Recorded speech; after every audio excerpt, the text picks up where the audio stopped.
Okay guys, in this video I'm going to be dropping a Rubik's Cube all the way down here to see what happens. So 3, 2, 1.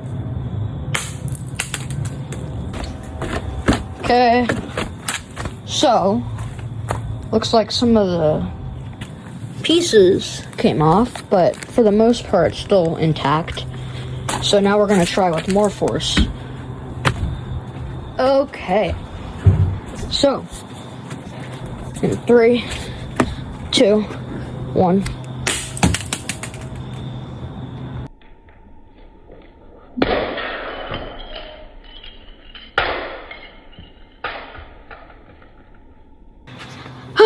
Okay. So this Rubik's Cube is actually pretty strong, come to find out.